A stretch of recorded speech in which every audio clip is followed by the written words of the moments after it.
Alors aujourd'hui, on va plonger dans la structure interne du Coran, mais on va le faire d'une manière un peu différente. On va suivre une source qui nous propose de le voir, non pas comme un livre de dogmes, mais plutôt comme un dialogue rationnel. L'idée, c'est vraiment de saisir sa logique de l'intérieur. On a souvent cette image, hein. Les textes religieux, ce serait un peu le domaine de la foi aveugle. Un appel à croire sans poser de questions, un domaine où la raison finalement n'a pas vraiment sa place. Mais la question qu'on se pose, c'est est-ce que ça s'applique vraiment ici? Eh bien, la source qu'on explore aujourd'hui, elle propose justement tout le contraire. Elle nous dit « Et si on voyait ce texte comme un système philosophique, un système moral, bien structuré, qui, loin de fermer la porte à la raison, inviterait plutôt à la réflexion, à l'analyse ?» Donc pour bien comprendre, la méthode qu'on va suivre, elle n'est pas du tout émotionnelle. Non, là l'idée c'est vraiment d'examiner le texte avec une certaine rigueur. On va regarder le contexte linguistique, le contexte historique. Bref, on va essayer de voir si, ou oui ou non, il y a une logique interne qui se dessine. Ok, avant de se lancer dans les sujets qui fâchent, les thèmes un peu plus sensibles, la source nous propose une première étape. D'abord, regardons le Coran simplement comme un objet d'étude, un artefact littéraire et historique qui a des caractéristiques bien à lui, assez uniques. Et voilà un premier point, un premier fait que la source met en avant. Le texte du Coran, eh bien, il aurait été conservé, préservé, sans la moindre modification depuis plus de 1400 ans. Alors ça, quand on y pense, c'est assez frappant, surtout si on compare. La source nous explique que la plupart des textes anciens, on en a plusieurs versions, parfois très différentes, mais pour le Coran, ce serait une autre histoire. On aurait une stabilité textuelle qui est en fait unique. Les plus vieux manuscrits qu'on a retrouvés, ils correspondraient mot pour mot au texte qu'on lit aujourd'hui. D'un point de vue purement historique, c'est un phénomène assez remarquable. Et ce n'est pas tout. La source pointe une autre particularité, sa structure littéraire. Ce n'est pas de la poésie comme on en connaissait à l'époque, et ce n'est pas non plus de la simple prose. C'est un mélange de récits, de lois, de réflexions, tout ça de façon non linéaire.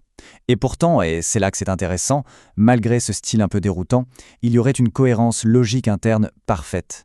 Apparemment, c'était un tel défi littéraire que même ces critiques du 7e siècle le reconnaissaient. Bon, maintenant qu'on a posé ces bases, on va s'attaquer au sujet plus délicat. La violence, la guerre, la place des femmes. Ce sont des critiques qu'on entend souvent. Alors, comment est-ce que la source qu'on étudie aborde ces questions ? Alors, le point de départ, c'est une mise au point sur le vocabulaire. C'est essentiel. La source fait une distinction très claire entre deux mots. D'un côté, on a djihad, souvent traduit par guerre sainte, mais son sens premier, littéral, c'est effort. Un effort sur soi-même, une lutte intérieure. Et de l'autre côté, on a le mot qital, qui lui veut dire guerre, conflit armé. Et cette différence, elle est vraiment cruciale pour comprendre la suite. Ensuite, la source nous invite à regarder la chronologie. C'est une question de contexte. Pendant les 13 premières années, à la Mecque, les premiers musulmans subissent des persécutions, des tortures. Et pourtant, toute forme de riposte leur est interdite. Ce n'est que plus tard, quand la communauté fait face à une menace d'extermination, que les premiers versets qui autorisent la légitime défense apparaissent. Mais attention, même là, c'est très encadré, avec des règles éthiques hyper strictes pour l'époque. Et ce cadre, il est renforcé par une idée centrale, la valeur absolue de la vie humaine. La source met en lumière ce verset qui est assez incroyable. Il dit en substance que tuer une seule personne innocente, c'est comme tuer l'humanité entière. Et en sauver une seule, c'est comme sauver l'humanité entière. Ça pose un principe universel très fort. Allez, on continue avec un autre sujet très difficile. Un passage qui fait beaucoup parler sur les conflits dans le couple. On a souvent cette traduction qui circule, frappez-les, qui laisse penser que la violence serait permise. Sauf que la source qu'on analyse propose une lecture complètement différente. Elle explique que le mot arabe utilisé d'araba a en fait une dizaine de sens possibles. Et l'un d'eux, c'est se séparer ou s'éloigner. Du coup, le verset ne décrirait pas un acte de violence, mais un protocole en 3 étapes pour gérer une crise grave. 1. Le dialogue. 2. Si ça ne marche pas, une séparation temporaire. Et 3. En dernier recours, un geste symbolique pour marquer la rupture. Et d'ailleurs, on nous rappelle un fait historique. Le prophète lui-même n'a jamais frappé une femme. Et plus globalement, sur la question des femmes, l'analyse de la source est assez contre-intuitive par rapport aux idées reçues. Elle soutient que, loin de dégrader leur statut, le Coran l'aurait au contraire considérablement amélioré pour l'époque. On parle ici de droits qui, au 7e siècle, étaient carrément révolutionnaires. Le droit à la propriété privée, une part d'héritage garantie, le consentement obligatoire pour le mariage, des choses qui n'allaient pas du tout de soi à ce moment-là. Voilà pour les points de friction. Maintenant, la source nous emmène voir l'autre facette, la vision constructive, la philosophie morale et juridique que le texte chercherait à bâtir. L'idée, ce n'est pas juste un tas de règles arbitraires. Non, ce serait un système cohérent qui vise des objectifs bien précis. Et au cœur de cette vision, il y a un principe fondamental, illustré par ce verset, la justice. Mais pas n'importe quelle justice, une justice absolue, impartiale, qui doit s'appliquer à tout le monde, tout le temps, même contre soi-même, contre ses parents, contre ses proches. Quand on y pense, c'est une vision de l'impartialité de la loi qui est incroyablement moderne. Et cette justice, elle n'est pas juste un concept en l'air. Elle a un but très concret. Protéger 5 choses essentielles, 5 piliers.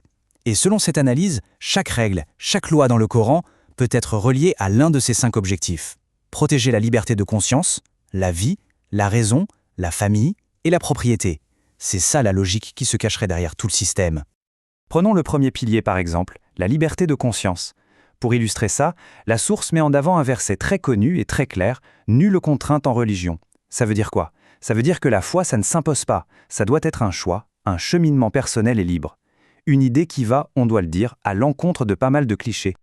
Ok, maintenant prenons un peu de recul. Essayons de voir la grande image. Comment tous ces morceaux du puzzle s'assemblent?